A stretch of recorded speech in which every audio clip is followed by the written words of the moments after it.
Baik, Assalamualaikum warahmatullahi wabarakatuh. Perkenalkan, nama saya Rini Starahun dari Prodi Teknologi Industri Pertanian, Fakultas Teknologi Pertanian, Universitas Teknologi Sumbawa.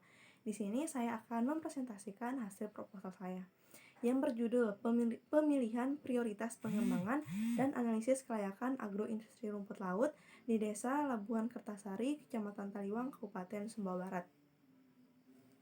Rumput laut. Rumput laut merupakan salah satu produk unggulan pemerintah dalam mencapai visi pembangunan kelautan dan perikanan, yaitu menjadikan Indonesia sebagai produsen perikanan terbesar pada tahun 2003 perikanan terbesar di dunia, pada tahun 2015. Volume produksi rumput laut di Indonesia pada tahun 2013 mencapai 6.514.854 ton per tahun menurut Kementerian Kelautan dan Perikanan atau KKP 2013. Kawasan Minapolitan di Indonesia. Nah, kawasan Minapolitan di Indonesia sendiri ini sudah tersebar sebanyak 202 lokasi Minapolitan dengan penggerak atau kegiatan utamanya sebanyak 145 perikanan budidaya dan 57 lainnya sebagai perikanan tangkap yang tersebar pada 179 kabupaten kota dan 33 provinsi menurut Kemenkapri 2013. Nah, salah satu kawasan Minapolitan itu sendiri yaitu kawasan Minapolitan yang terletak di Desa Labuhan Kertasari, Kecamatan Taliwang, Kabupaten Sumbawa Barat, yang merupakan pusat budidaya untuk komoditas rumput laut di Kabupaten Sumbawa Barat dengan luas sekitar 835 hektar. Baik, selanjutnya untuk tujuan penelitian. Penelitian saya bertujuan untuk mengetahui kelayakan usaha agroindustri rumput laut di Desa Labuhan Kertasari, Kabupaten Sumbawa Barat. Tujuan yang kedua yaitu untuk memilih prioritas strategi yang tepat dalam upaya pengembangan usaha agroindustri rumput laut. Adapun berdasarkan tujuan dari penelitian saya, adapun manfaatnya, yang pertama, penelitian ini diharapkan dapat memberikan informasi tentang kelayakan agroindustri rumput laut kepada pelaku usaha dan masyarakat.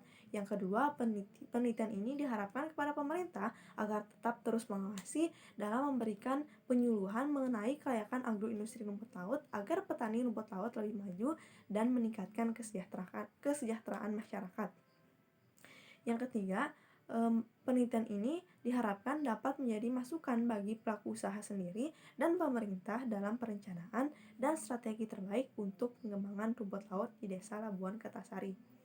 Yang keempat, penelitian ini diharapkan mampu menambah wawasan pengetahuan dan sarana penerapan ilmu yang selama ini peneliti peroleh selama di bangku kuliah. Yang kelima, hasil dari penelitian ini dapat menjadi referensi tambahan dari penelitian sejenis untuk peneliti selanjutnya sehingga mampu menghasilkan penelitian-penelitian yang lebih mendalam. Selanjutnya, kita ke bab 2 yaitu tinjauan pustaka. Yang pertama, pengembangan kawasan Minapolitan bertujuan untuk mendorong percepatan pengembangan wilayah dengan kegiatan perikanan sebagai kegiatan utama, dengan mendorong keterkaitan antara desa dan kota, pengembangan sistem dan usaha mitra bisnis yang berdaya saing, berbasis kerakyatan dan berkelanjutan. Maksudnya itu tidak merusak lingkungan, serta terdesentralisasi di kawasan Minapolitan atau berdasarkan wewenang pada pemerintah daerah dan masyarakat. Selanjutnya, analisis kelayakan. Rumput laut sendiri ada beberapa syarat untuk disebut layak. Nah, syarat-syarat rumput laut yang dibeli oleh pedagang, sebagian besar dari pembudidaya rumput laut, syarat yang pertama yaitu berada pada tingkat kekeringan yang cukup, yaitu kadar airnya sudah mencapai 35-38%. Yang untuk tingkat kekeringan ekspor, mohon maaf saya salah tulis di situ impor, seharusnya ekspor, yaitu sekitar 15%. Jadi untuk tingkat kekeringan yang diekspor itu jauh lebih kering begitu dibandingkan untuk para pedagang dalam negeri. Syarat yang selanjutnya yaitu tingkat kebersihan yang cukup. Biasanya diukur dengan kandungan yaitu biasanya diukur dengan kandungan kotorannya, di mana kandungan kotoran maksimalnya itu 3% atau 5% baru dikatakan layak bersih. Selanjutnya, agroindustri rumput laut.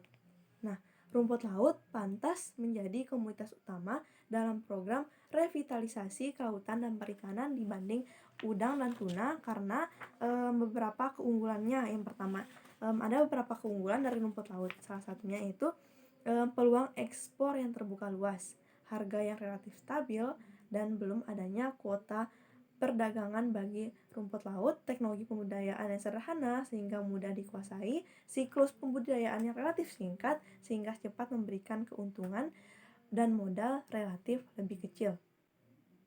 Nah, agroindustri rumput laut merupakan komoditas yang tak tergantikan karena tidak ada produk sintetisnya. Usaha pembudidayaan rumput laut tergolong usaha padat karya sehingga mampu menyerap tenaga kerja.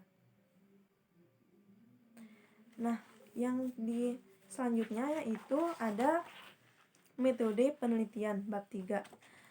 Nah, untuk lokasi penelitian sendiri itu ada di Desa Labuan Kertasari, Kecamatan Taliwang, Kabupaten Sumbawa Barat. Nah, dengan metode penelitian yang dilakukan yaitu dengan deskriptif kualitatif. Sumber data ada dua, yaitu data primer dan data sekunder. Data primernya berupa wawancara dan observasi lapangan. Data primer sendiri merupakan data yang diperoleh secara langsung dari sumbernya tanpa adanya perantara. Sumber data yang kedua yaitu sumber data sekunder. Sumber data sekunder adalah sumber data yang didapat tidak secara langsung dari sumbernya namun melalui perantara menurut Bruno 2019. Nah, pada penelitian ini menggunakan data sekunder berupa penelitian terdahulu, jurnal, catatan lapangan, dan dokumentasi lapangan. Nah, adapun teknik analisa data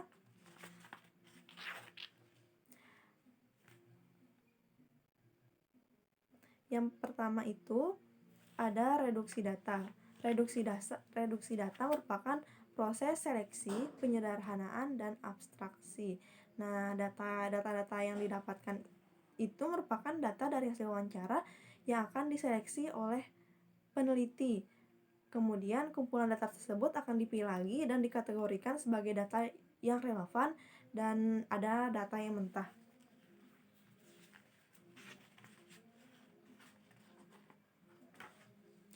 Yang kedua, ada penyajian data.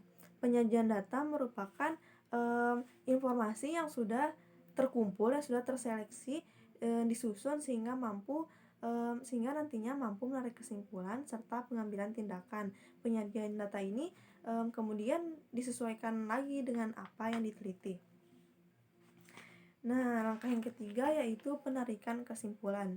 Penarikan kesimpulan yaitu sebuah usaha untuk memahami makna, keteraturan, pola-pola kejelasan, serta alur sebab akibat. Kesimpulan dapat ditarik dengan cara memverifikasi apa yang dilihat dan dipertanyakan sambil melihat catatan lapangan sehingga mampu memperoleh pemahaman yang tepat. Nah, teknik analisa data ini diperoleh dari pengumpulan data. Nah, pengumpulan data yang dilakukan yaitu dengan cara observasi, wawancara, dan dokumentasi.